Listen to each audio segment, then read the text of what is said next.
Bismillahirrahmanirrahim. Assalamualaikum warahmatullahi wabarakatuh. Assalamualaikum warahmatullahi wabarakatuh. Innal hamdalillah nahmaduhu wa nasta'inuhu wa nastaghfiruh wa na'udzu billahi min shururi anfusina wa min sayyiati a'malina. May yahdihillahu fala mudilla lahu wa may yudlilhu fala hadiya lahu. Asyhadu an la ilaha illallah wa asyhadu anna Muhammadan abduhu wa rasuluhu la nabiyya ba'dah. Rabbi shrah li sadri wa yassir li amri wa hlul 'uqdatam min lisani yafqahu qawli. Baik ibu-ibu, bapak-bapak yang dirahmati Allah, segala puji bagi Allah yang telah memberikan rahmat, berkah dan kenikmatan kepada kita di hari yang insya Allah cerah pada kesempatan kali ini. Kalau tidak mau dibilang terik dan panas, mudah-mudahan dan Allah ternyata masih memberikan kekuatan kepada kita semua untuk berkumpul pada majelis ilmu, majelis subuh di surau kita yang tercinta. Salawat serta salam tidak lupa kita curahkan kepada Nabi Muhammad SAW, pada para sahabatnya, tabiin, tabiin, dan mudah-mudahan kita semua yang hadir di sini senantiasa bisa menjadi suri tauladan buat kita semua dan menjadikan Rasulullah sebagai qudwah hasanah kita semua.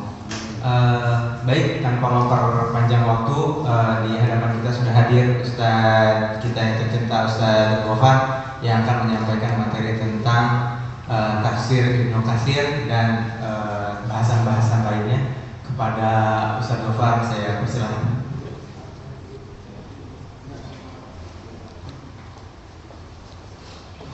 Bismillahirrahmanirrahim. Assalamualaikum warahmatullahi wabarakatuh. Innal hamdalillah nahmaduhu wa nasta'inuhu wa nastaghfiruh wa natubu ilayh wa na'udzu billahi min shururi anfusina wa min sayyiati a'malina. May yahdihillahu fala mudilla lahu wa may yudlil fala hadiya lahu. Asyhadu an la ilaha illallah wahdahu la syarika lahu wa asyhadu anna Muhammadan abduhu wa rasuluh. Ya ayyuhalladzina amanu taqullaha haqqa tuqatih wa la tamutunna illa wa antum muslimun. Ya ayyuhan nasu taqu rabbakum alladzi khalaqakum min nafsin wahidah wa khalaqa minha zawjaha wa bassa minhuma rijalan katsiran wa nisaa'a wattaqullaha alladzi tasaaluna bihi wal arham innallaha kana 'alaikum raqiba. Amma ba'du, Bapak sekalian, alhamdulillah Bapak Ibu kita bisa berkumpul lagi di tempat yang berberkah di surau kita ini dalam rangka untuk tafaqquh fiddin. Kita akan melanjutkan kajian kita tentang tafsir Ibnu Katsir dalam juz 30. Hari ini kita akan insyaallah taala kita akan membahas tentang tafsir Az-Zalzalah atau Idza Zulzilatil Ardu Zilzalaha. Insyaallah sebagian besar mungkin atau semua dari kita telah hafal surah ini. Para ulama berbeda pendapat tentang apakah surah ini termasuk madaniyah atau makkiyah. Sebagian berpendapat ini adalah makkiyah dengan beralasan tentang ciri-ciri surat makkiyah yang pendek-pendek dan berisi tentang akidah, karena surat ini berkaitan dengan hari kiamat, sebagaimana dengan Al-Qari'ah, hampir sama dengan Al-Qari'ah. Tetapi sebagian yang lain berpendapat ini adalah surah yang termasuk madaniyah, termasuk surah madaniyah. Nanti ada sebuah hadis yang mereka pakai sebagai dalil kenapa ini surah madaniyah, tetapi sayangnya hadis itu adalah dhaif. Insyaallah taala yang kuat adalah ini termasuk bagian dari surat-surat makkiyah. Tentang nama-nama surat ini yang pertama dibahas oleh para ulama. Nama pertama adalah surat Al-Zalzalah. Yang kedua adalah namanya adalah Idza Zulzilatil Ardu Zilzalaha. Apa dalilnya? Dalilnya ada sebuah hadis yang diriwayatkan oleh Al-Imam At-Tirmidzi. Hadis itu begini bunyinya. Ata rajulun ila Rasulillah sallallahu alaihi wasallam faqala, datang seorang laki-laki kepada Rasulullah sallallahu alaihi wasallam dan dia berkata, "Aqra'ni ya Rasulullah, ya Rasulullah, bacalah kepadaku satu surah," atau "Ya Rasulullah, ajarilah aku untuk membaca Al-Qur'an." Qala lahu, maka Rasulullah berkata kepadanya, "Iqra' thalathan min dzati alif lam ra." Bacalah tiga yang memiliki alif lam ra. Ya, Al-Quran itu ada surah-surah yang dimulai dengan alif lam ra. Misalnya surah alif lam ra itu ayatul kitabil mubin. Alif Lam Ra kitabun uhkimat ayatuh misalnya. Surah Yunus, surah Yusuf dan surah Al-Hud misalnya. Tapi panjang-panjang. Apa kata orang itu? Kata orang faqala lahu rajulun, maka orang itu berkata kepada Rasulullah, kabura sinni wastadda qalbi wa hudu lisani. Ya Rasulullah, umurku ini sudah tua. Aku ini sudah tua. Wastadda qalbi, dan hatiku itu sudah tidak tertutup. Wa hudu lisani, dan lisanku itu sudah keluh. Maksudnya adalah karena surat yang sangat panjang, surat Yunus, Yusuf dan Hud itu sangat panjang. Maka tidak mampu dia untuk membacanya. Qala faqra' min dzati hamim. Kata Rasulullah, kalau begitu bacalah kamu ayat-ayat surat-surat yang memiliki hamim, yang lebih pendek. Hamim, tilka ayatul kitabil mubin, misalnya Az-Zukhruf, Al-Hadid, Az-Zumar dan sebagainya. Hamim. Yang dimulai dengan hamim. Faqalu mithla maqalatihi al-awwal, al-ula. Maka dia berkata, ya Rasulullah, aku sudah tua dan hatiku sudah sedikit tertutup dan lidahku telah keluh, maka karena terlalu panjang. Kemudian kata Rasulullah, faqala iqra' balagan minal musabbihat. Kalau begitu bacalah dari ayat-ayat yang punya musabbihat, subhanallahi ma fis samawati wal ardh. Masih panjang. Faqala mithla maqalati, maka dia berkata seperti yang dia katakan di awal itu. Kemudian akhirnya Rasul mengatakan, kalau begitu bacalah idza zulzilatil ardu zilzalaha.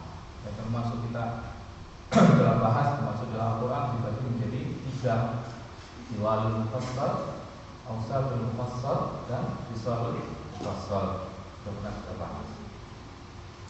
Ini dalil untuk mengatakan bahwa ayat ini nama lainnya adalah idza zulzilatil ardu zilzalaha.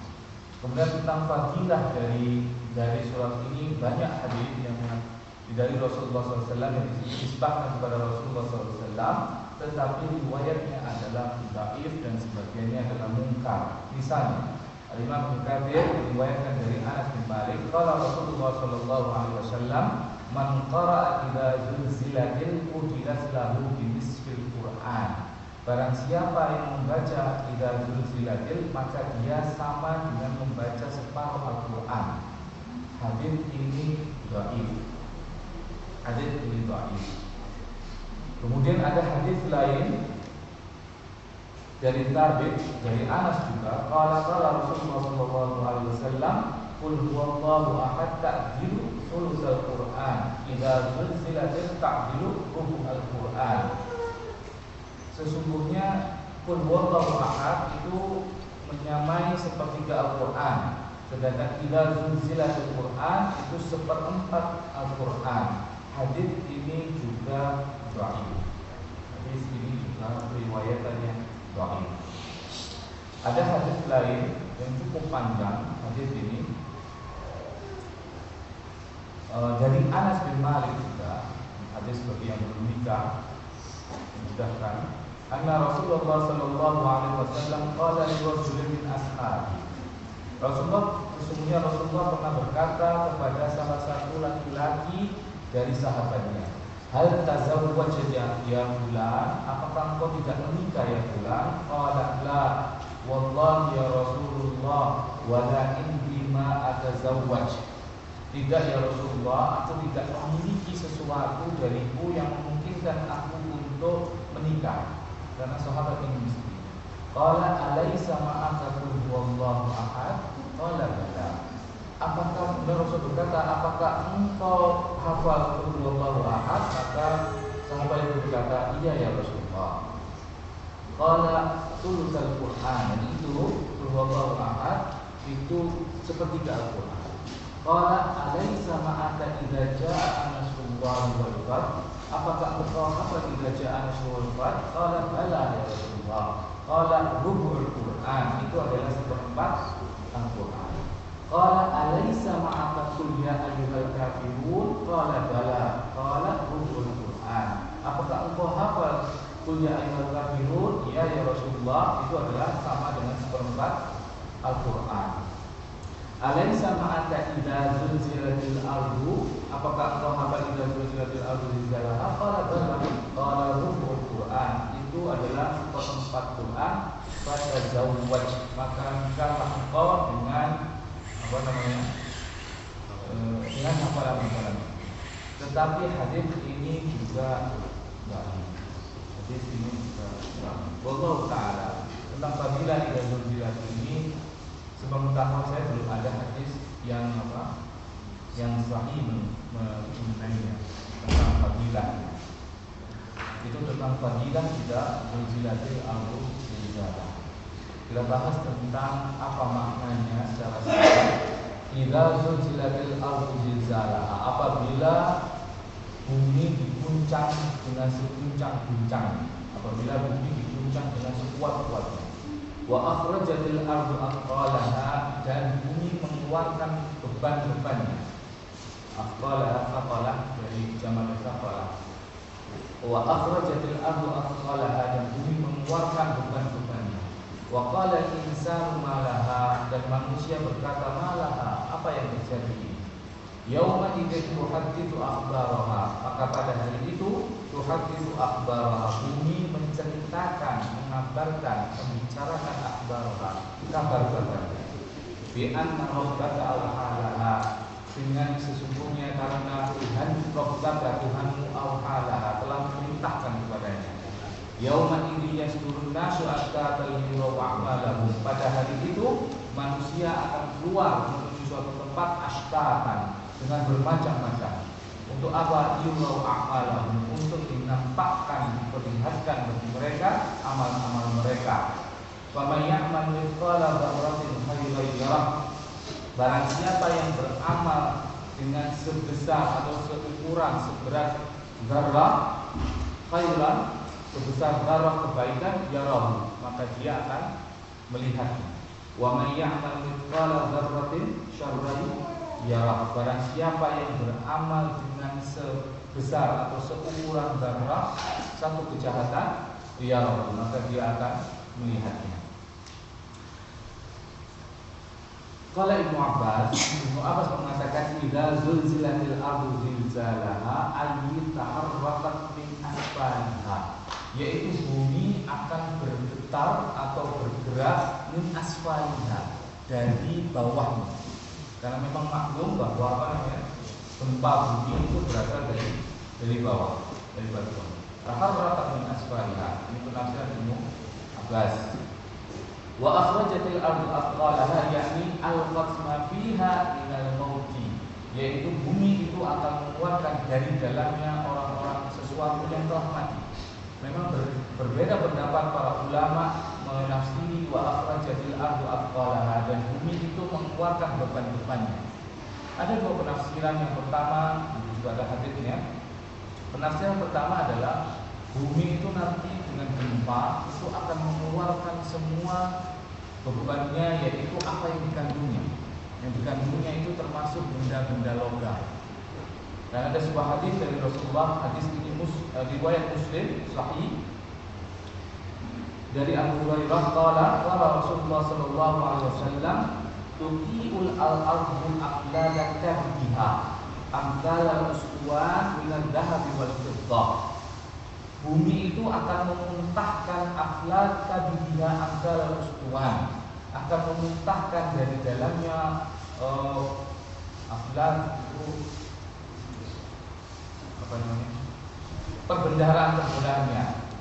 Amdal uswan seperti piring-piring minad dhahab wal fiddah, piring-piring dari emas dan perak. Fayajibul qatilu fayaqul, maka akan ada orang yang dulunya pembunuh, maka dia akan mengatakan fi hadzal qataltu. Setelah melihat itu, orang-orang yang pembunuh akan melihat, karena ini aku dulu membunuh. Fayajibul qatil fayaqulu fi hadzal qata'tu rahimi. Orang yang pemutus silaturahmi setelah melihat keluarnya harta-harta itu, dia akan mengatakan, karena ini aku dulu memutuskan silaturahim. Fayajibus sarik fayaqul fi hadza qata'tu yadi, quti'tu yadi. Akan orang yang sarik, orang yang pencuri akan berkata, karena ini aku dulu tanganku diputus. Tsumma yad'una lahu fala ya'khuduna minhu syai'an. Tetapi mereka kemudian meninggalkannya dan tidak mengambil dari harta-harta itu sesuatu pun. Ini menunjukkan kerasnya pada hari kiamat. Maka orang yang membunuh karena harta, orang yang mencuri karena harta, dan orang yang memutuskan silaturahim karena harta, ketika melihat harta itu keluar dari bumi, maka dia tidak akan tidak mampu, tapi tidak akan mengambilnya. Yang terjadi adalah penyesalan. Itu kasus yang pertama. Kasus yang kedua adalah yang dikeluarkan dari bumi itu adalah manusia yang telah mati karena berkaitan dengan hari kebangkitan, hari kebangkitan. Dan ini termasuk penafsiran dari para ulama salaf dan termasuk para sahabat, termasuk Ibnu Abbas. Wa hadhihi qawlihi ta'ala ya ayyuhan nasu taqu rabbakum inna zalzalatas sa'ati syai'un 'adzim. Ini sama dengan firman Allah, wahai manusia, takutlah kamu kepada Tuhanmu, sesungguhnya guncangan pada hari kiamat itu syai'un 'adzim, sesuatu yang sangat besar. Wa qaulihi dan kaqaulihi, dan seperti firman Allah yang lain, yaitu wa idzal ardu muddat wa alqat ma fiha wa takhallat. Apabila bumi itu muddat, diratakan, wa alqat ma fiha wa takhallat, dan dia memuntahkan di dalamnya apa-apa yang di dalamnya, wa takhallat, sehingga dia menjadi kosong. Wa qawluhu wa qala al-insanu ma laha, dan manusia pun berkata, ada apa ini? Ayyi istanqara amraha ba'da ma kanat qari'atun sakinatun thabitun, yaitu tentang peninggalan manusia tentang perkara yang besar itu setelah mereka menetap di bumi itu dengan tenang dan kuat. Kita di bumi sekarang kuat sekali, wa huwa mustaqirun ala dhahriha, dan dia juga kukuh di punggung bumi itu. Tetapi kemudian tiba-tiba dia guncang. Maka manusia heran, dulu saya tinggal di bumi ini tenang, bumi ini kokoh, bumi itu tidak goncang, sekarang jadi goncang. Nah, berbeda penafsiran para ulama, ini berkaitan dengan tiupan pertama atau tiupan yang kedua. Ini berkaitan dengan tiupan, karena kita maklum bahwa pada hari kiamat nanti akan ada dua tiupan sangkakala malaikat. Yang pertama adalah ketika tiupan pertama, maka seluruh alam semesta menjadi hancur. Apakah surat ini berkaitan dengan tiupan pertama atau surat ini berkaitan dengan tiupan yang kedua? Setelah hancur meninggal semua, maka pada sangkakala kedua Allah SWT akan menghidupkan manusia, tetapi pada bukan bumi yang kita diami sekarang, tetapi bumi yang lain, dengan langit yang lain. Yang bumi itu datar dan bentuk tanahnya adalah seperti putih, seperti adonan roti. Maka dikeluarkan manusia di dalam kubur-kuburnya. Nah, apakah surat ini atau ayat ini berkaitan dengan tiupan yang kedua? Beberapa tafsir misalnya mengatakan, menguatkan wa qala al-insanu ma laha, dan berkata manusia apa yang terjadi, itu terjadi pada baik tiupan pertama maupun tiupan kedua. Pada saat tiupan pertama ketika bumi goncang, mereka bertanya, kenapa bumi jadi goncang, padahal aku ini sedang tinggal kemarin kuat sekali bumi dan aku tinggal di punggung. Tetapi yang kedua, para ulama berpendapat bahwa ini berkaitan dengan tiupan yang kedua, karena pada tiupan yang pertama orang tidak berpikir seperti itu, karena sangat cepat terjadinya guncangan-guncangan itu, hancur semua. Kemudian dia dibangkitkan, kemudian baru berkata dia manusia itu, wa qala al-insanu ma laha, dan mereka berkata, loh ada apa ini? Tiba-tiba kami bangkit kembali dari kubur ini. Allah Ta'ala a'lam, tetapi mungkin adalah ini berkaitan dengan kedua-duanya. Pada saat kita waliyahudillah mendapati bumi terguncang dan kita menjadi kaget, kenapa bumi ini menjadi berguncang. Tapi pada saat kita dibangkitkan, kita juga mengeluh, kenapa yang terjadi ini, kenapa saya dibangkitkan kembali.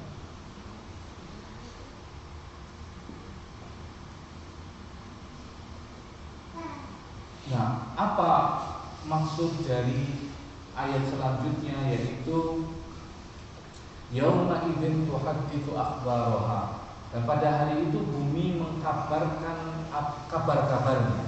Apa kabarnya itu? Sebuah hadis dari Abu Hurairah, hadis ini ta'ala sahih. Qara'a Rasulullah sallallahu alaihi wasallam hadhil ayat. Rasulullah membaca ayat ini. Yauma idzin tuhadditsu akhbaraha. Pada hari itu bumi mengkabarkan kabar-kabarnya. Qala, Rasul berkata, "Atadruna ma akhbaraha?" Apakah engkau tahu, mengetahui atau mengerti apa kabar-kabar bumi itu? Qalu Allahu wa rasuluhu a'lam. Mereka berkata para sahabat, Allah dan Rasulnya lebih mengetahui. Qal, maka Rasul berkata, fa inna akhbaraha an tashhada ala kulli abdin wa ammatin bima amila ala dhahriha an taqulu amilaha kada wa kada yauman kada wa kada fa hada akhbaraha. Kata Rasulullah, sesungguhnya kabarnya adalah bumi itu menyaksikan antashhada ala kulli abdin wa ammatin, atas setiap hamba laki-laki dan setiap hamba perempuan, bima atas apa saja amila ala bahriha yang telah mereka lakukan di atas bumi. Antakul, kemudian bumi berkata amila kada wa kada yauma kada wa kada wa hada akhbaruha. Bumi mengatakan sesungguhnya orang itu pada hari itu melakukan ini dan melakukan itu. Orang ini melakukan ini dan melakukan itu di atas bumi. Maka ini persaksian dari hamba Allah yang bernama Al-Ard, bumi. Ini tentang apa yang dikabarkan oleh bumi itu ketika nanti kita dikeluarkan dari bumi itu. Karena ada hadis lain sebagai penguat dari penafsiran bahwa tentang kabar itu adalah tentang perbuatan manusia. Dari Rabi'ah al-Jurashi, anna Rasulullah sallallahu alaihi wasallam qala tahaffadhu minal ard fa innaha ummukum wa innahu laysa min ahadin 'amilun 'alaiha khairan aw syarran illa wahya mukhbiratun. Takutlah kalian atau jagalah, takutlah kalian atau peliharalah kalian dari bumi. Fa innaha ummukum, karena sesungguhnya bumi itu adalah ibu kalian. Wa innahu laisa min ahadin 'amilun 'alaiha khairan aw syarran illa wahya mukhbiratun. Karena sesungguhnya tidaklah seseorang yang melakukan perbuatan di atasnya, baik perbuatan itu baik ataupun perbuatan buruk, kecuali dia akan mengkabarkan. Jadi kecuali bumi itu akan mengkabarkan apa-apa yang dilakukan oleh orang yang di atas. Wa qawluhu bi anna rabbaka awhalaha, tentang firman Allah, dengan sesungguhnya Tuhanmu telah mewahyukan kepadanya, laha pada bumi. Wa qala Bukhari awhalaha wa uha ilaiha wa wahalaha wa waha ilaiha wa ahlun kadzalika qala Ibnu Abbas awhalaha ay awha ilaiha. Bukhari mengatakan makna awhalaha wa uha ilaiha wa wahalaha wa waha ilaiha wahidun. Maknanya sama. Awhalaha wa wahalaha wa waha ilaiha maknanya sama. Maksudnya adalah adinalah, yaitu Allah telah mengizinkan kepada bumi itu. Mengenai wahyu, misalnya Allah SWT dalam surat Naml, wa auha ila namlatin, dan Allah mewahyukan kepada Naml.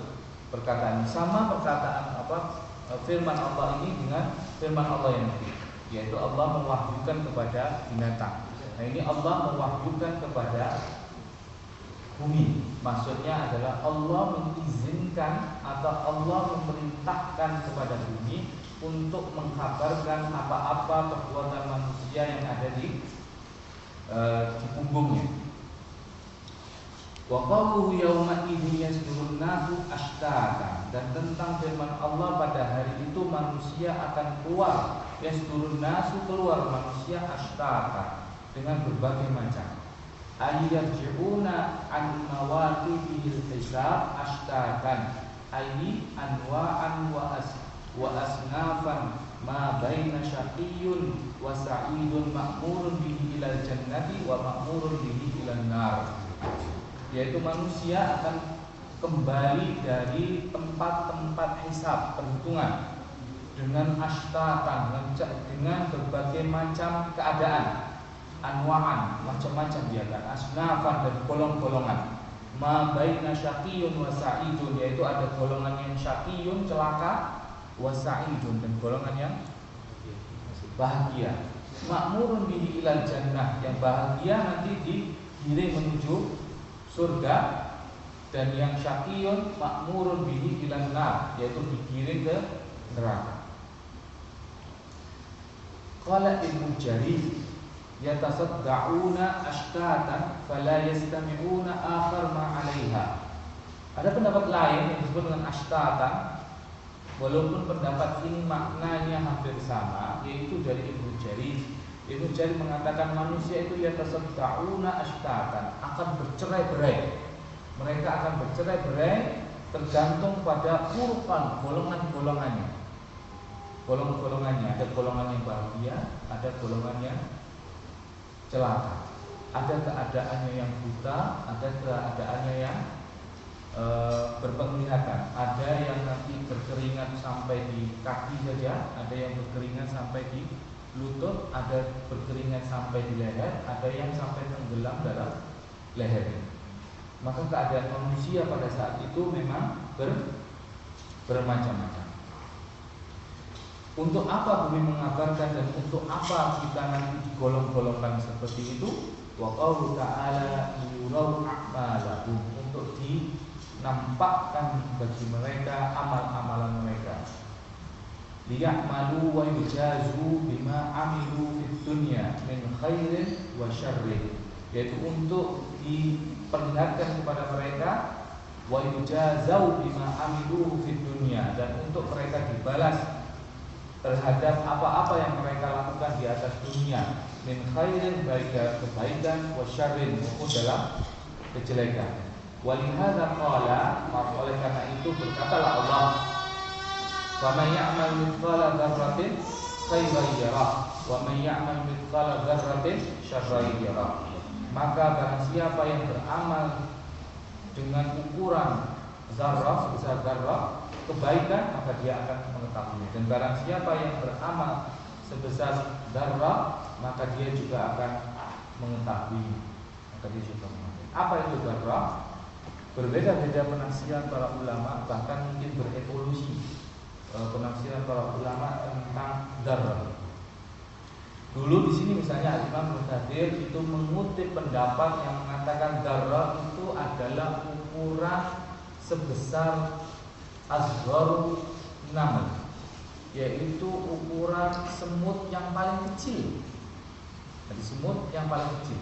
Ini sebenarnya untuk menunjukkan bahwa barang siapa yang melakukan perbuatan sekecil apapun, maka dia akan diperlihatkan dan dibalas. Sekecil apa namanya? Semut yang paling kecil. Asgharun namal. Semut yang paling kecil. Kemudian ada yang menafsirkan dia adalah debu yang tidak kelihatan, kecuali dia akan kelihatan kalau tertimpa matahari. Itu debu. Kalau nggak ada matahari, terang dia nggak kelihatan. Tapi kalau ada matahari, maka debunya kelihatan. Maka sebesar itu, lebih kecil lagi daripada semut yang paling kecil. Semut paling kecil mungkin semut apa? Semut gula. Semut apa? Semut gula. Semut gula. Ini semut yang paling kecil. Nah, ini debu yang dia hanya bisa dilihat kalau ada matahari. Maka berevolusi lagi penafsiran terkini. Misalnya saya Muhammad Abdul dan saya Muhammad Abdullah, penafsirnya adalah sebesar biji atom. Karena lebih kecil lagi, karena manusia sudah tahu bahwa yang paling kecil adalah atom. Mungkin sekarang karena teknologi sudah canggih, di bawah atom masih ada yang lebih kecil dari atom, maka lebih kecil lagi daripada itu.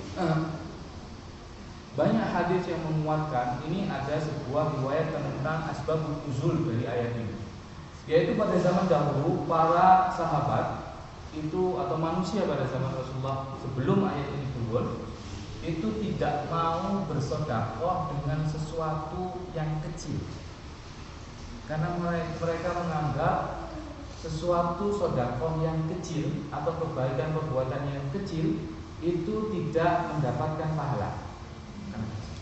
Sehingga mereka diceritakan di sini oleh Imam Mukathir, mereka menolak para peminta sa'il, para pengemis yang mengetok pintu. Para mengetok pintu bukannya mereka pelit untuk memberikan sesuatu, tetapi mereka hanya punya misalnya satu biji kurma atau hanya punya seteguk air. Dan mereka tidak mau memberikannya itu karena mereka berpendapat bahwa mereka tidak akan dibalas dengan dengan perbuatan itu. Lalu kemudian turunlah ayat ini, maka mereka berlomba-lomba untuk berbuat baik meskipun hanya kecil. Nah, itu banyak hadis Rasulullah Shallallahu Alaihi Wasallam yang menganjurkan kita untuk tidak meremehkan perbuatan yang kecil. Misalnya dalam sebuah hadis yang diriwayatkan oleh Imam Bukhari, la tahqiranna minal ma'rufi syai'an, janganlah engkau meremehkan kebaikan, sesuatu kebaikan, walau antafragha min dalwika fi ina'il al-mustasqa, walaupun engkau mengucurkan air ke dalbun, ember orang yang minta air, walau antalqa akhaka wa wajhuka ilaihi munbasitun, atau engkau bertemu dengan saudaramu dan wajah kamu itu tersenyum, maka janganlah engkau meremehkan perbuatan yang meskipun kamu bertemu dengan saudaramu dengan hanya tersenyum. Wa fi sahih aidan, dan juga ada hadis lain dari sahih, ya nisa, wahai manusia mukminat, orang-orang perempuan yang beriman, la tahqiranna jaratun lijaratiha, janganlah tetangga itu meremehkan kebaikan untuk tetangganya, walau firsanin syatin, walaupun hanya dengan memberikan kuku kambing. Kalau kita kuku kambing itu ikil, walaupun hanya memberikan ikil. Di dalam hadis lain misalnya, walaupun engkau menambahkan kuahnya, jangan meremehkan. Hadis lain misalnya dari Aisyah misalnya,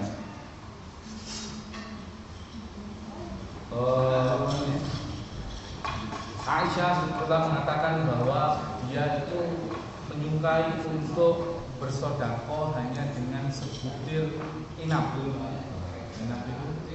anggur, bersedekah hanya dengan sebutir anggur.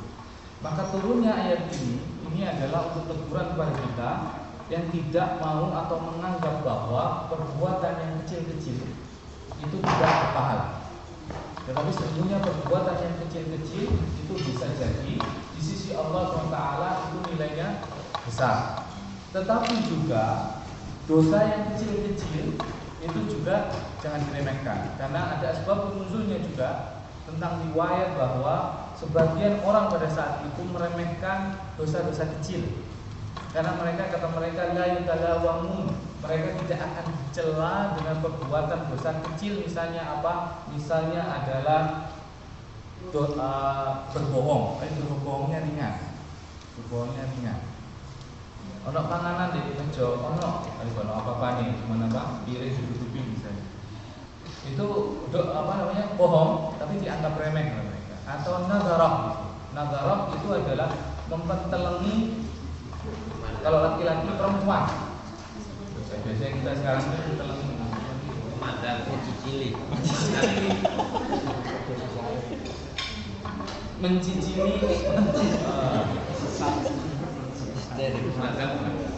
oh ya, pokoknya memandang, tapi memandangnya lama. Mayunya hari ini, apalagi kalau saya kerja security paling begitu, cek cakep ya Allah ini mbak gitu, saya sengaja. Itu itu dianggap remeh oleh mereka karena dianggap dosanya kecil, la yatalawamun, mereka tidak akan dicela itu. Atau ghibah, membicarakan apa? Aib orang yang kecil-kecil, mereka menganggap itu tidak berdosa atau tidak akan dibalas. Karena itu ada hadis yang sahih dari Aisyah, anna Nabi sallallahu alaihi wasallam kana yaqul, sesungguhnya Rasulullah bersabda berkata kepada Aisyah, ya Aisyah, iyyaki wa muhtiratiz dzunub fa inna laha minallahi taliban. Wahai Aisyah, jauhlah kamu dari meremehkan dosa-dosa. Fa innaha minallahi taliban, karena sesungguhnya nanti di sisi Allah perbuatan dosa yang kecil itu Allah akan menuntut. Janganlah engkau meremehkan perbuatan-perbuatan dosa kecil, karena nanti ada sebuah hadis yang juga sahih. Rasulullah mempermisalkan dosa-dosa kecil itu seperti orang yang satu-satu mengumpulkan kayu bakar. Kalau satu itu mungkin tidak mampu untuk menjadi api besar yang bisa memasak. Tapi satu orang datang bawa ranting kecil, satu orang datang bawa ranting kecil, satu orang bawa ranting kecil, jadi banyak. Kemudian akhirnya mereka bisa memasak apapun yang dilempar ke dalamnya, dia akan menjadi langsung matang. Ini ada hadis yang sahih dari Rasulullah SAW tentang janganlah kita meremehkan dosa-dosa kecil. Tetapi memang ada perbuatan-perbuatan baik yang lebih baik daripada kita misalnya memberikan makanan-makanan kecil atau perbuatan-perbuatan senyum. Karena di dalam Islam, walaupun kita tidak boleh meremehkan perbuatan yang kecil, tetapi ada prinsip-prinsip. Perbuatan kecil itu bisa menjadi besar. Perbuatan kecil itu bisa menjadi besar di sisi Allah SWT. Kapan itu? Tergantung pada keadaannya. Perbuatan kecil itu bisa lebih baik daripada perbuatan besar. Perbuatan kecil, kebaikan kecil itu bisa menjadi lebih besar daripada perbuatan besar yang kita lakukan. Apa dalilnya? Dalilnya adalah sebuah hadis yang diriwayatkan Abu Hurairah. Rasulullah pernah ditanya oleh seorang sahabat, ya Rasulullah, ayu shadaqatin a'dhamu ajran. Ya Rasulullah, sedekah manakah yang paling besar pahalanya? Maka Rasulullah mengatakan, anta saddaqa wa anta sahihun syahihun taksha al-faqra wa ta'muru al-ghina wa tumhil hatta idza balaghatil hulqum qala bi fulan kada wa li fulan kada wa qad kana li fulan. Ya Rasulullah, mana sedekah yang paling besar pahalanya? Rasul mengatakan, kamu bersedekah dan kamu dalam keadaan sahih, kamu dalam keadaan sehat. Bukan hanya sehat, wasyahi, kamu dalam keadaan pelit, taksha al-faqra, dan kamu takut akan miskin, wa ta'mulul ghina, dan kamu mengharapkan untuk menjadi kaya. Nah, perbuatan sedekah kita dalam keadaan seperti ini itu dipahalai lebih besar oleh Allah. Misalnya, kita hanya punya uang 100.000 misalnya, dan kita menganggap 100.000 ini cukup untuk 3 hari makan. Ini kalau kita keluarkan 1.000 saja, ini kita bisa mungkin tidak makan sekali dalam 3 hari. Ini ya misalnya. Kita dalam keadaan pelit sekali. Tapi kemudian datang orang yang jauh lebih pelit daripada kita, dan kita kasih, walaupun sangat berat kita memberikannya, misalnya 1.000 dari uang itu lebih baik daripada mungkin kita punya uang 1 miliar dalam keadaan lapang sekali kita berikan 100.000. Tapi kita tidak takut untuk menjadi miskin. Tapi nilainya di sisi Allah pada saat kita miskin atau takut miskin, karena kita agak kekurangan, itu nilainya di sisi Allah Taala besar. Maka prinsip sedekah itu pahala sedekah tidak ditentukan oleh jumlah besarnya sedekah. Tidak ditentukan oleh besarnya sedekah. Dan ini juga prinsip dalam Islam, berbuat baik itu yang lebih baik adalah pada saat kita dalam keadaan sehat ataupun kita dalam keadaan muda. Kenapa? Kalau orang sakit itu biasanya bayangannya adalah sudah mendekati kubur, maka wajar orang akan berbuat baik. Tetapi pada saat sehat biasanya orang lupa. Maka berbuat baik pada saat orang yang sehat dan lupa tentang akhirat itu lebih baik daripada orang sakit dan dia teringat akan akhirat, tentang akhirat. Sehingga ada seorang syekh yang pernah menceritakan dalam ceramahnya, dia pernah melihat seseorang yang kaya raya, kemudian orang kaya raya ini sakit. Kemudian syekh itu datang kepadanya, wah ini mumpung orang sakit biasanya suka bersedekah. Kemudian saya ini menceritakan bahwa ini kita punya proposal untuk berbuat baik, proposal buat masjid. Ya Syekh, kalau begitu hitung saja kebutuhan uangnya berapa, nanti saya akan beri. Oh ya, oke, baik kalau gitu saya siapkan proposalnya, nanti saya ke kamu untuk memberikan proposalnya itu. Setelah selesai proposalnya, si fulan ini, orang yang kaya ini sehat. Balik lagi sayanya itu, ini proposalnya yang dulu saya janjikan kamu, dia lupa dan akhirnya tidak memberikan uang dari proposal. Maka prinsip dalam Islam yang pertama adalah sedekah atau perbuatan baik itu tidak dilihat dari besarnya, tapi dilihat dari yang menjadi afdal, dilihat dari keadaan-keadaan. Yang baik adalah sedekah atau berbuat baik itu dilakukan pada saat muda, dilakukan pada saat kita sehat, dilakukan pada saat kita takut miskin, dilakukan pada saat kita bakhil. Dan perbuatan baik prinsipnya selanjutnya dalam Islam itu perbuatan baik itu dilakukan dengan bersungguh-sungguh. Perbuatan baik itu dilakukan dengan bersungguh-sungguh. Artinya tidak setengah-setengah berbuat baik. Apa dalilnya? Dalilnya adalah pada suatu perang ini, insya Allah Taala ini perang Uhud. Rasulullah SAW itu mengambil pedang. Kemudian Rasul mengatakan, man ya'khudhu minni hadza.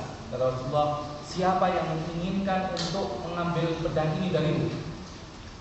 Babasatu aydiyahum kullu insanin minhum yaqulu ana. Kemudian orang-orang berebut-rebut, ya Rasulullah, aku yang akan mengambil pedang ini, aku akan yang mengambil pedang ini. Kemudian Rasulullah melanjutkan, qal faman ya'khudhuhu bihaqqiha. Siapa yang akan mengambil pedang ini dengan haknya? Fa'ahjimul qaum, maka orang-orang para sahabat menahan diri. Rasulullah tidak mengatakan siapa yang akan mengambil pedang ini saja. Kalau siapa yang mengambil pedang ini saja, maka berebut para sahabat. Tapi Rasulullah melanjutkan, wa man ya'khudhuhu bihaqqiha, siapa yang ingin mengambilnya dengan haknya. Tapi kemudian mereka menahan diri. Faqala Abu Dujana radhiyallahu anhu, maka ada seorang sahabat yang bernama Abu Dujana, ana aqulu bihaqqiha ya Rasulullah, fa aqadahu fa faliqa bihamal musyrikin. Maka Abu Dujana mengambilnya, aku yang mengambilnya ya Rasulullah dengan haknya. Dan dia mengambilnya dan juga berperang dengan sangat hebat. Kemudian banyak menebas leher-leher kaum muslimin pada perang itu. Nah, kita lihat perbuatan Rasulullah dan perbuatan Abu Dujana, bahwa perbuatan baik itu bukan hanya perbuatan baik yang dilakukan biasa-biasa saja, tetapi perbuatan baik yang dilakukan dengan bersungguh-sungguh.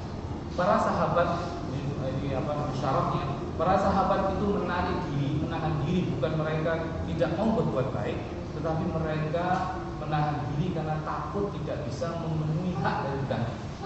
Hak dari pedang itu adalah bertempur dengan sungguh-sungguh. Misalnya para bapak ibu, misalnya kayak Mas Hamid, Mas Tugas dan sebagainya, hak sungguh-sungguh adalah dengan mendirikan masjid misalnya. Maka mendirikan masjid dengan sungguh-sungguh, bukan hanya mendirikan masjid kemudian ditinggal.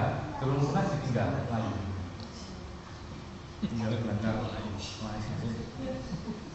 Tetapi mendirikannya sampai dengan selesai dengan khusyuk-khusyuk. Ini maksudnya itu prinsip selanjutnya dari perbuatan baik di dalam Islam. Prinsip yang lain berbuat baik dalam Islam adalah berbuat baik lebih banyak dalam keadaan fitnah. Jadi apa dalilnya? Dalilnya adalah dari Anas bin Malik radhiyallahu anhu. Dari Anas bin Malik ada seorang tabi'in yang mengadu kepada Anas bin Malik. Tentang Hajjaj bin Yusuf. Hajjaj bin Yusuf ini adalah pemimpin yang zalim, suka menumpahkan darah kaum muslimin, suka menumpahkan darah darah penduduknya. Apa kata Anas bin Malik? Isbiru, bersabarlah kalian. La ya'ti zamanun illa walladhi ba'dahu syarrun minhu hatta talqaw rabbakum. Bersabarlah kalian. Sesungguhnya tidak ada zaman yang akan datang kecuali setelahnya itu lebih jelek daripada zaman sebelumnya. Maka ini riwayat ini dikumpulkan oleh Al-Imam Nawawi dalam bab yang namanya babun fi mubadaratin ilal khairat, yaitu berlomba-lomba ke dalam kebaikan.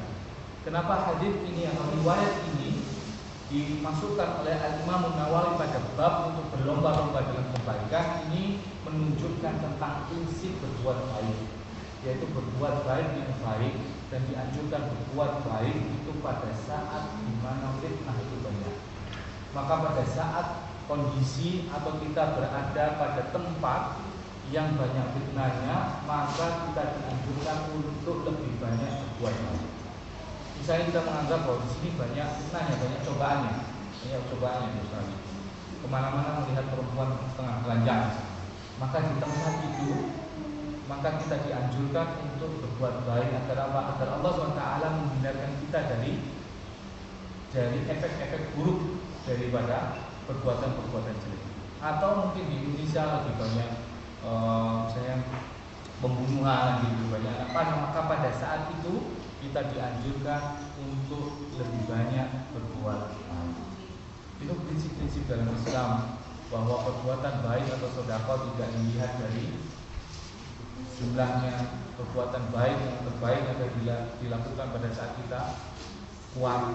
Karena itu para ulama selalu menukil prinsip-prinsip orang anak-anak yang menuntut ilmu akan menuntut ilmu lebih dini ketimbang tua. Maka ada kiat misalnya untuk menghafal Al-Quran oleh para ulama, salah satunya adalah menghafal Al-Quran di usia muda. Bukan berarti bahwa usia tua tidak bisa.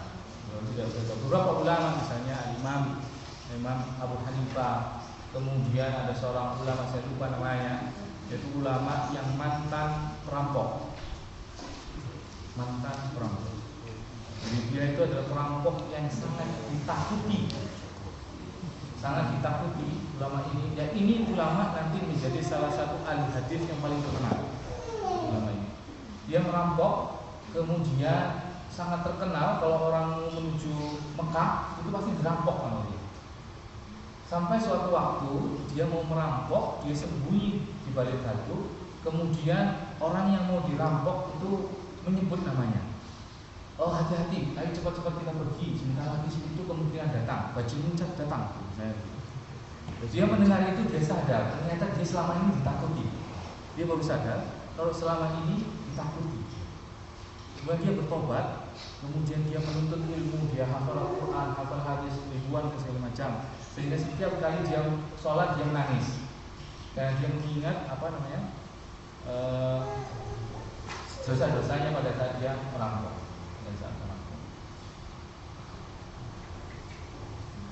Wallahu a'lam bishawab. Itu mungkin yang bisa saya sampaikan sampai di sini. Kurang lebihnya saya mohon maaf. Wabillahi taufiq wal hidayah. Assalamualaikum warahmatullahi wabarakatuh. Baiklah, Bapak-bapak, Ibu-ibu yang dirahmati oleh Allah, kita sudah mendengar paparan tentang tafsir surat Az-Zalzalah di mana kita diingatkan kembali tentang bagaimana keadaan kita nanti setelah pada saat hari kiamat, kemudian pada saat kita akan dibangkitkan. Begitu pula ketika amal-amal kita kemudian akan dihisab, begitu pula dengan semua amal-amal kebaikan yang kita lakukan, walaupun sebesar sekarang mungkin bukan lagi atom ya, lebih kecil dari atom, bisa dibalas oleh Allah gitu, neutrino sekarang. Bukan lagi atom, karena ada yang lebih kecil lagi dari atom sekarang. Dan insya Allah akan dibalas oleh Allah sekecil apapun, mungkin itu prinsipnya. Dan kemudian juga Mas Gofar menjelaskan tentang prinsip-prinsip berbuat kebaikan di dalam Islam. Saya kira akan banyak sekali pertanyaan-pertanyaan pada kesempatan kali ini untuk didiskusikan. Baik, pada ibu-ibu dulu saya persilakan untuk bertanya kalau ada yang ingin ditanyakan, yang ingin diperjelas. Kalau tidak, Mas Wahyu. Kalau tidak, Bapak silakan bebas saja, langsung satu pertanyaan bisa langsung dijawab.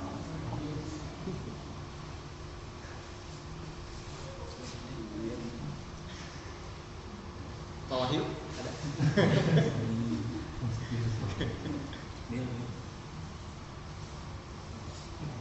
Ada yang ingin ditanyakan sebelum moderatornya nanya?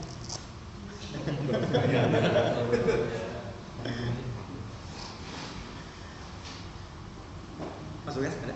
Boleh kalau gitu. Boleh. Selamat malam. Waalaikumsalam. Tadi Ustaz dijelaskan sekali lagi. Tadi Ustaz kalau kita berbuat baik pada saat jalan kita itu saja. Salah satunya tadi mungkin saya minta jadikan contoh bagaimana berbuat baik. Misalkan mau kita ingin berinfak, ingin bersedekah pada saat kita takhir, pada saat kita kecil. Gimana nih Ustaz? Soalnya agak ambiguous ininya statementnya itu. Berbuat baik pada saat kita tidak mau berbuat baik misalnya. Itu agak bingung saya. Perlu bisa dikasih contoh dan beri penjelasan aja Ustaz.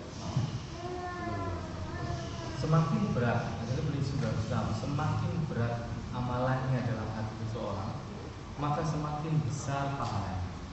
Misal, saya ini beasiswa kecil beasiswa, kemudian karena kecilnya sehingga sangat terbatas beasiswa itu. Kemudian ada orang yang minta pada saya karena kebutuhan, saya minta utang saja. Saya berat sekali untuk memberikan hutangan itu, karena kalau saya hutangi ini bisa jadi misalnya saya ke kampusnya seminggu mungkin 3 kali, yang diklaimnya cuma 3 kali misalnya. Tapi karena itu berat sekali, kan? Takut saya nggak bisa ke kampus tiap hari cuma 3 kali. Tapi Allah Ta'ala misalnya memberikan rahmat kepada saya untuk memberikan utang saja, jangan memberikan sedekah balas-balasan, gratis-gratisan. Ini memberikan utang saja. Maka perbuatan baik itu insya Allah Ta'ala itu lebih baik pada saat kita dalam keadaan lapang untuk memberikan uang. Jadi misalnya banyak sekali dalam Islam itu ada perbuatan-perbuatan yang nafsu itu tidak suka, tetapi dipahalai lebih besar. Contoh adalah sholat malam. Nafsu itu susah untuk bangun malam, tapi itu diberikan pahala lebih besar daripada sholat-sholat sunnah yang lain, karena memang tidak disukai nafsu. Itulah misalnya adalah rahasia kenapa Rasul mengatakan huffatin naru bil syahwat wa huffatil jannatu bil makarih, karena surga itu dikelilingi oleh sesuatu yang susah, sedangkan neraka itu dikelilingi sesuatu yang menyenangkan syahwat. Dan setiap kali kita mengeluarkan, dan kita itu berat sekali mengeluarkannya, maka insya Allah Ta'ala kita kalau kita bisa menaklukkan nafsu, maka kita berpahala lebih besar. Dan itu sebenarnya adalah rahasia lain. Saya Rasul mengatakan ada jihad tentang nafsu. Walaupun jihad yang mengatakan lebih besar daripada jihad perang itu baik, tetapi Rasul mengatakan bahwa berjihad dengan nafsu itu termasuk bagian dari jihad. Ada hadis yang sahih. Maka orang yang susah untuk memberikan sesuatu atau dia beramal baik pada saat dia susah, untuk dia mendapatkan insya Allah mendapatkan 2 pahala ulama, yaitu dia mendapatkan pahala sedekah dan berpahala untuk berjihad dengan nafsu. Ini rahasia bahwa kenapa sedekah atau perbuatan baik yang kita susah itu dipahalai lebih besar. Karena kita mendapatkan pahala dari amal itu dan kita mendapatkan pahala daripada berjihad. Jadi setiap makna-makna hadis Rasulullah SAW itu memiliki makna-makna yang dalam yang berkaitan dengan hadis-hadis sahih yang lain. Maka kita cukupkan diri kita dengan hadis-hadis yang sahih dari Rasulullah SAW dengan tanpa kita melihat atau tanpa kita beribadah dan menyampaikan hadis-hadis yang dhaif dari Rasulullah. Karena hadis yang sahih itu masih sangat banyak dan hadis sahih yang Rasulullah memiliki hikmah yang besar, maka kita cukupkan kita dengan hadis-hadis yang sahih. Karena hadis dhaif itu maknanya kadang berlebihan dan susah kita untuk melaksanakan. Contoh hadis munkar, kita akan susah untuk melaksanakan. Tidak halal jiwa seseorang yang apabila dia tidak khatam Al-Quran dalam waktu 30 hari. Tidak halal nafsu seseorang apabila dia tidak khatam 30 hari. Riwayat lain 40 hari. Wallahu a'lam bishawab. Ini hadis maknanya sangat susah. Tidak halal jiwa seseorang. Tidak halal berarti jiwa kita haram. Tidak menghatamkan Al-Quran dalam 30 hari atau 40 hari. Siapa di antara kita yang menghatamkan Al-Quran 30 hari? Satu masjid ini haram. Hadis itu tidak ada sama sekali. Hadis itu palsu, menuduh palsu. Tidak ada riwayat. Ini aku ketemu di Hasan Bukhari, bisa saya bilang. Yang mana? Yang saya temukan, saya posting di Facebook kapan hari. Really? Benar. Yang tidak halal jiwanya. Intinya pokoknya something like that. Something like that, tapi tidak semakna itu. Tidak semakna itu. Karena akan susah kita tidak halal. Wallahu a'lam bishawab. Kalau mana ada dalil yang sahih. Seingat saya hadis itu diriwayatkan ruhani dari sebagian Allah alam ulama bukan diriwayatkan sebagian dengan ruhani. Nah, kalau diriwayatkan secara ruhani, maka 100% kita bisa katakan itu adalah la aslalahu, tidak ada asal usul. Kalau hadis lain diriwayatkan bahwa kita dianjurkan untuk menghatamkan Al-Quran sebagaimana perbuatan para sahabat, ada yang 3 hari, ada yang 7 hari, kalau tidak bisa 10 hari, kalau dia tidak bisa 30 hari, maka 20 hari yang minim bagi kamu. Maka ada juga tidak halal jiwa, Allah alam.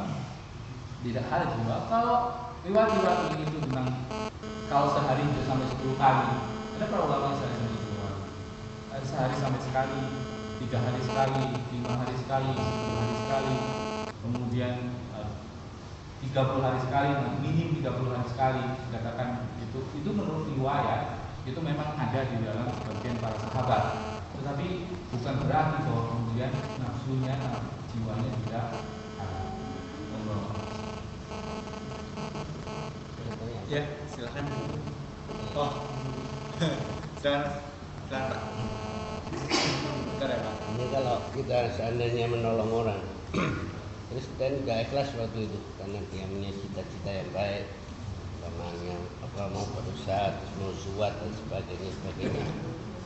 Kita dorong semuanya dan kita ikhlas sudah 100% waktu itu. Terus setelah tercapai cita-citanya, terus orang jadi sombong, tak mau tahu ini. Akhirnya sedikit hati itu jadi menyesal. Kenapa saya nolong dia gitu? Apa itu jadi amalan? Apa hilang amalannya? Pada waktu menolong itu sudah ikhlas. Karena perbuatan yang terakhir kita jadi ada sedikit menyesali gitu. Terima kasih. Jadi masalah ini masalah berat dan ini menjadi perbincangan dari para ulama, termasuk Imam Nawawi dan Salihin. Insya Allah Ta'ala pendapat yang kuat adalah amalannya tetap sah karena selesai. Kalau yang kuat itu dia selesai melaksanakan perbuatan pada saat dia melakukan amalannya dan sesaat dia setelah melakukan amalannya dia ikhlas. Tapi kemudian ada efek lain, misalnya dipuji, ya dipuji ya Pak, ya, dipuji setelah dia melakukan amalannya itu, maka itu adalah dosa yang lain dan disebut dengan dosa riya. Disebut dengan dosa riya. Bukan yang dimaksud yang ditolong itu jadi sombong. Oh, yang ditolong. Yang ditolong jadi sombong dan jadi kita ini menyesal. Kenapa saya tolong dulu kalau karena kan dia nggak jadi sombong gini gitu. Oh, yang ditolong. Yang ditolong itu jadi sombong. Bukan jadi kita bukan yang menolong. Bukan. Baik, yang ditolong yang menjadi sombong, maka dilihat orang yang menolongnya. Harus ada dua pihak. Yang pertama adalah orang yang menolongnya agar mengharapkan hanya wajah Allah, hanya mengharapkan balasan dari Allah SWT semata, tanpa melihat apakah dia akan mendapatkan balasan dari orang yang ditolong, walaupun sekecil apapun, walaupun ucapan terima kasih, walaupun apa. Maka itu para ulama dahulu masalah itu selalu memiliki, ini hikmah, selalu memiliki amalan yang dia rahasiakan, walaupun itu dengan istrinya. Walaupun itu dengan istrinya, dia memiliki amalan yang dirahasiakan. Supaya apa? Supaya satu itu melatih untuk dia tidak riya untuk itu. Supaya nanti kalau berbuat baik yang kelihatan orang, kita dipuji orang, kita menjadi senang, ada efeknya, itu menjadi riya. Kalau dia kemudian melunjak kayak tadi, kita menjadi sakit hati. Maka supaya tidak begitu, mereka membiasakan diri untuk memiliki amalan-amalan yang dirahasiakan sama sekali meskipun anak dan istrinya. Yang kemudian anak dan istrinya diceritakan kepada ulama tidak mengetahui, baru mengetahui setelah meninggal. Setelah dia meninggal. Misalnya ada seorang ulama selalu memberikan nafkah kepada seorang janda yang tidak pernah diketahui oleh keluarganya, tidak pernah diketahui oleh istrinya. Setelah meninggal orang ini, ulama ini, kemudian yang janda itu baru kok lama nggak datang-datang, baru tahu setelah bahwa dia rutin memberikan nafkah kepada anak yatim dan itu. Insya Allah Taala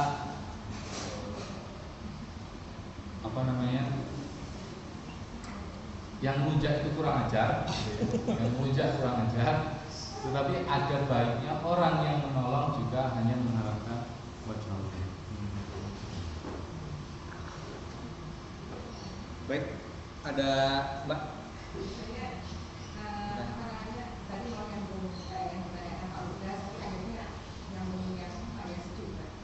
Karena tentang keikhlasan, kan?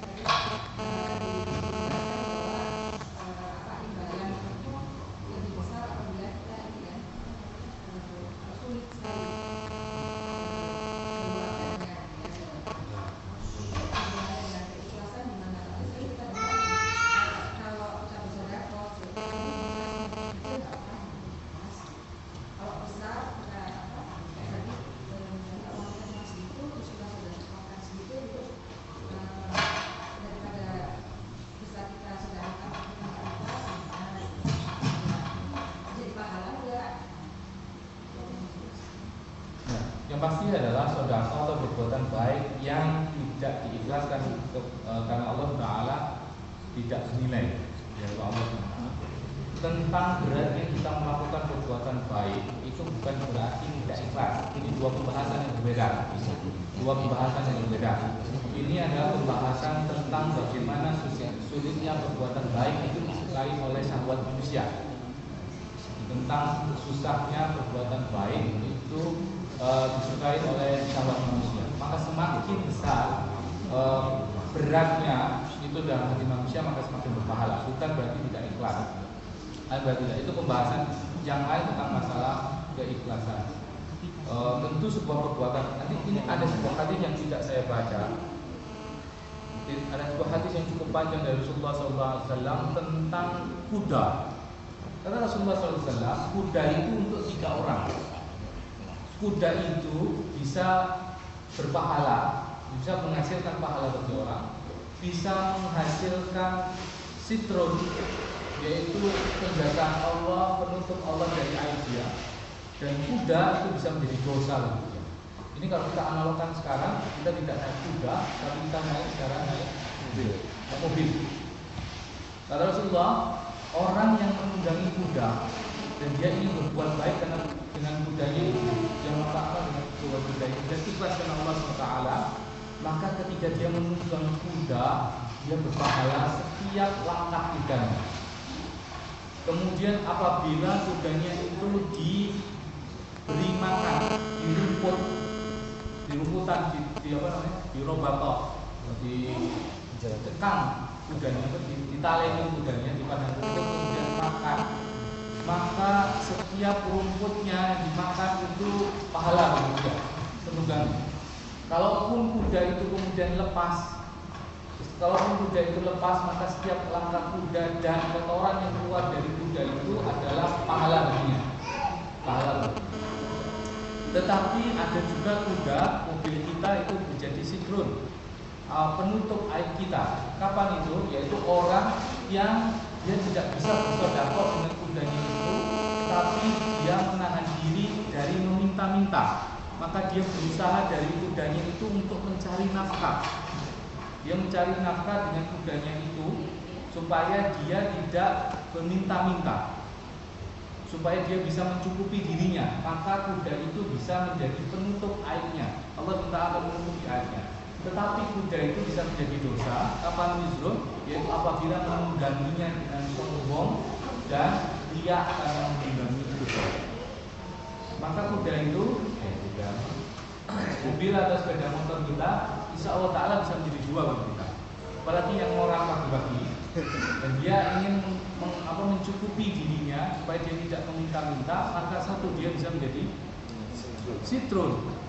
Kemudian dia mampir ke masjid, dia menjadi pahala dan jadi baik. Tapi kalau yang ketiga, kalau dia menungganginya, dia mencari nafkahnya, misalnya orang lagi pakai nasi supaya daya gitu ya, supaya sombong, maka dia menjadi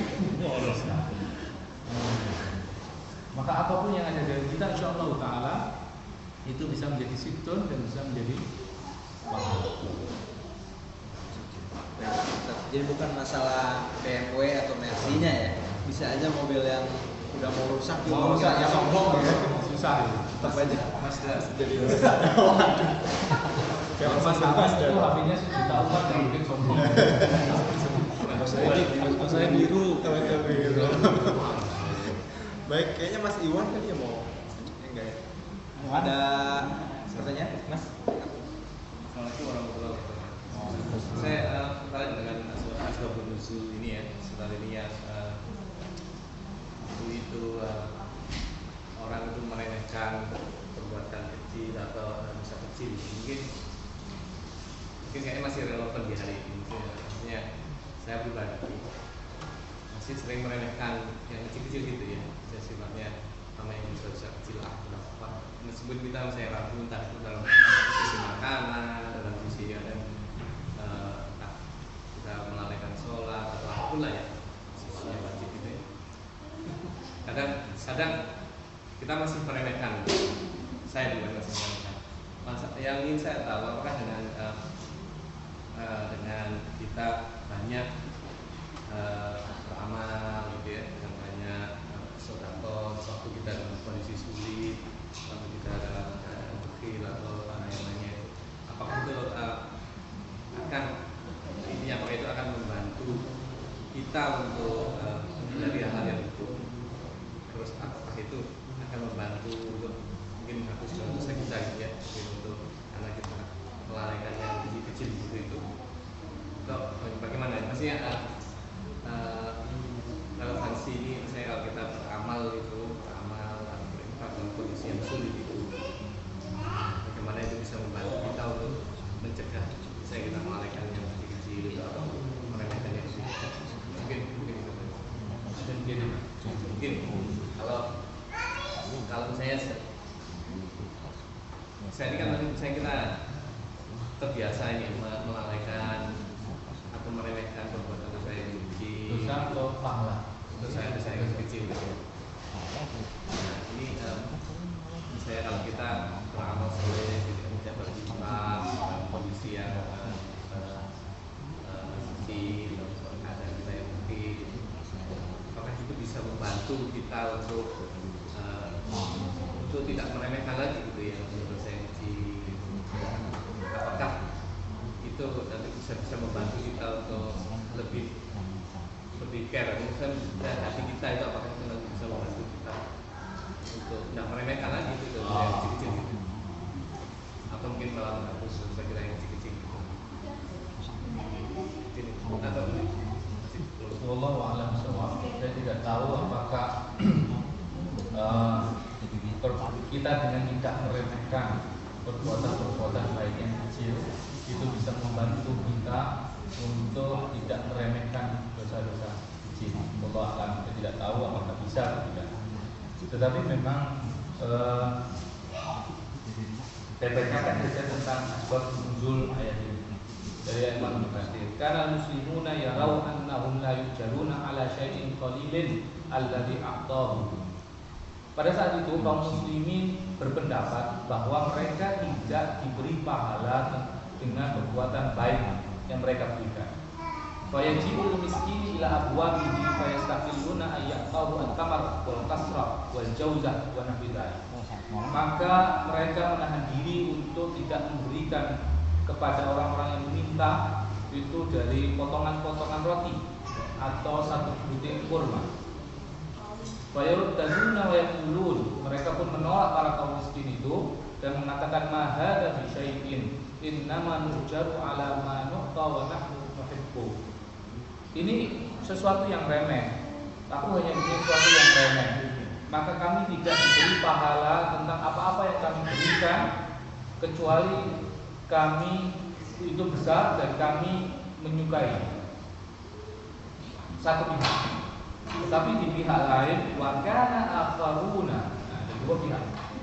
Wakana akharuna, dan yang lainnya dari mereka yarawna annahum la yulamuna ala dhunubin al-yasir.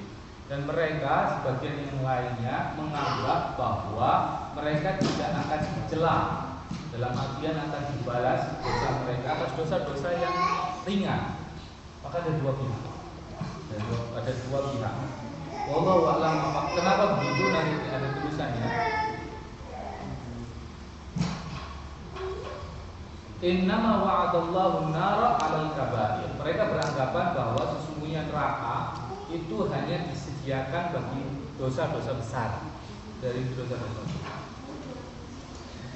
Waraghbahum fi qalilin minal khairin ay ya'lamuhu fa innahu yushaqu ay yaktur wa hadarahum al-yasir minasyarri fa innahu yushaqu an yaktur. Maka ayat ini kata Imam Mufassir itu adalah picuan, dorongan dari Allah agar kita tidak meremehkan perbuatan baik kecil dan supaya kita melakukannya, karena perbuatan kecil fa innahu yushaqu ay yaktur, karena perbuatan kecil itu akan menjadi besar.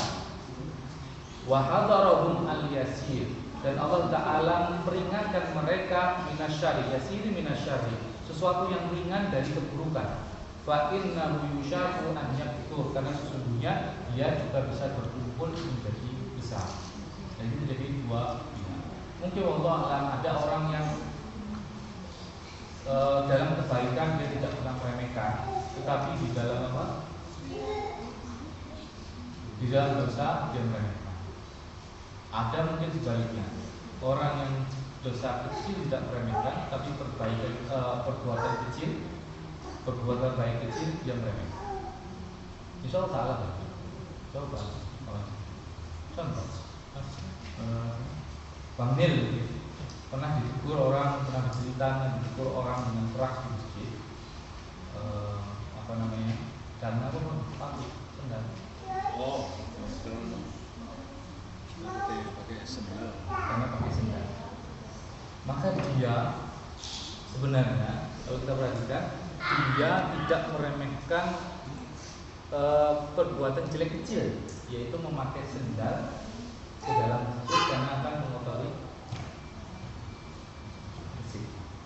Tetapi dia meremehkan perbuatan baik yang lebih baik, yaitu berbicara dengan lemah lembut pada sahabat. Bisa jadi dalam satu orang itu dia kebalikannya. Bisa jadi dalam satu orang itu bisa Tetapi apakah mungkin itu membantu? Mungkin bisa, mungkin tidak.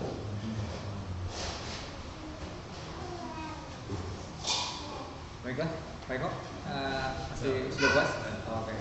Ada yang lain yang ingin ingin ditanyakan? Boleh satu lagi? Ya, last one. Ya. Maksudnya gini, ini misalnya niat begini cara, saya habis gajian mau sedekah buat Surabaya.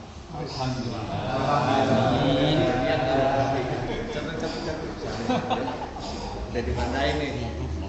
Tadi kan jumlah tadi kan salahnya kan nggak tergantung jumlahnya tadi ya.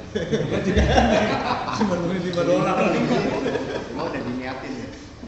Tiba-tiba Yang penting nolnya lebih dari 2. tiba-tiba ditelepon oleh katakanlah oleh di depan koma. oleh saudara dekat yang mengatakan bahwa bisa nggak ini dibantu, kita lagi mau bikin masjid di daerah sini, kita nggak mau suzon gitu, karena ini saudara, tapi kita sendiri sebenarnya kurang yakin karena kita nggak tahu lokasi masjidnya itu di mana, apakah memang betul untuk masjid, tapi kita niatnya itu sebenarnya memang mau sedekah. Nah itu bagaimana? Lebih baik diarahkan kemana? Di barang aja. Sudah diarahkan. Jelas kesuruh gitu.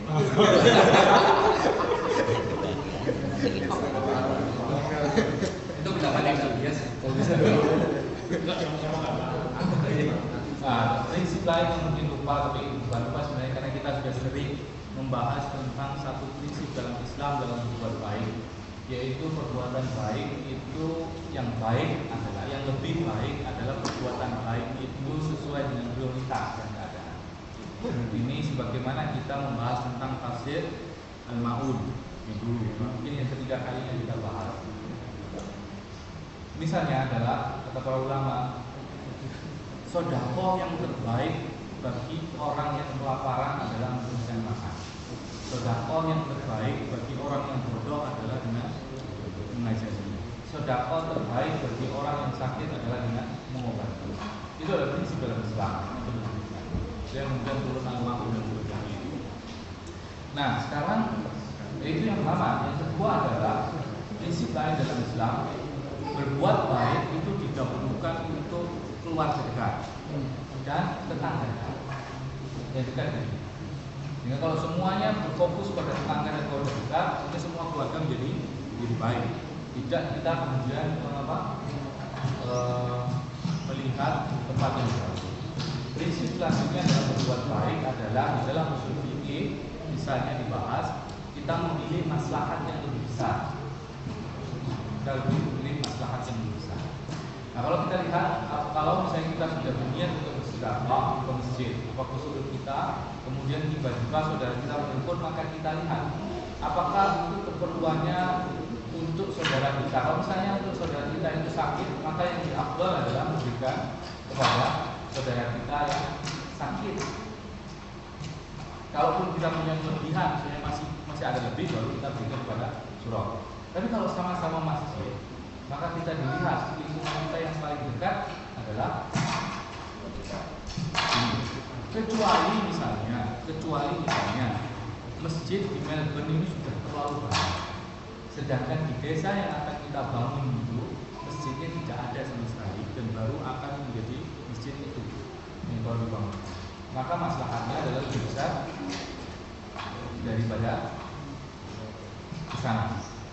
Ini penting dalam Islam karena itu misalnya ini bukan sesuatu yang para ulama itu mencela. Para ulama itu mencela orang yang menulis Al-Quran dengan tinta emas. Dan juga mereka tidak menyukai masjid yang dihias dengan metal. Nah, ini berkebalikan dengan apa? Berkebalikan dengan keadaan kita sekarang. Para ulama tidak menyukai mencela, yaitu kita menulis Al-Quran, mushaf Al-Quran dengan tinta emas. Kenapa? Satu mubazir, dengan tinta emas mahal. Dan apa gunanya? Al-Quran itu untuk dibaca, untuk dihafalkan, untuk diamalkan, bukan untuk dibiarkan. Yang kedua, mudorotnya kalau kita menulis Al-Quran dengan emas, maka kita akan sangat berhati-hati membacanya, sayang membacanya. Ini nggak pernah dibaca, baca. Termasuk mereka tidak menyukai menghias masjid dengan megah. Kenapa? Karena ada hadis Rasulullah SAW, tidaklah akan datang kiamat kecuali kalian bermegah-megah dengan masjid dan menghias mushaf-mushaf. Dan badai masjid itu untuk dimakmurkan. Bukan berarti tidak boleh menghias, tidak disukai untuk menghias dengan megah. Maka itu kita lihat maslahat. Kita para ulama melihat maslahat mana yang lebih baik. Menghias atau menembus atau emas tidak ada masalahnya yang lebih baik, tapi ada masalah yang lebih baik dengan menginfakkan misalnya uang itu untuk di jalan Allah yang besar. Allah. Baik Pak, saya kok silakan catat aja Pak. Sebelah. Baik, terima kasih Mas Gofar atas penjelasannya. Mudah-mudahan Insya Allah kita semua pada kesempatan kali ini mendapatkan banyak insight dan pengetahuan yang insya Allah akan kita laksanakan dan kita bawa pulang sama-sama. Baiklah, untuk menutup majelis yang mulia ini, marilah sebelumnya ada pengumuman. Jadi sebentar,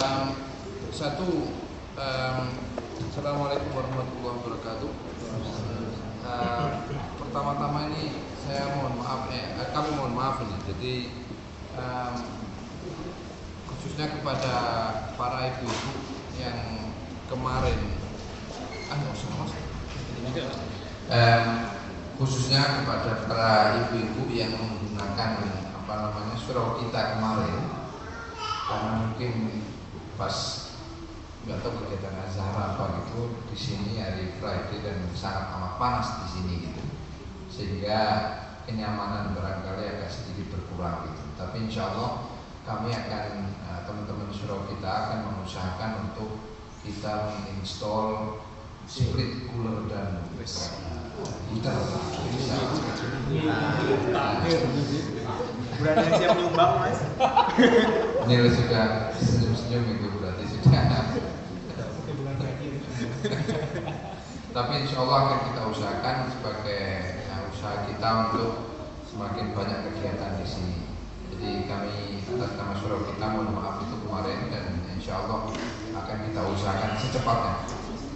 Kemudian juga sudah ada keinginan untuk kita membahas tentang toilet juga nanti, dan ini akan working progress gitu. Tapi yang mohon bersabar, dan insya Allah akan kebutuhan-kebutuhan ini akan kita prioritaskan ke depannya insya Allah.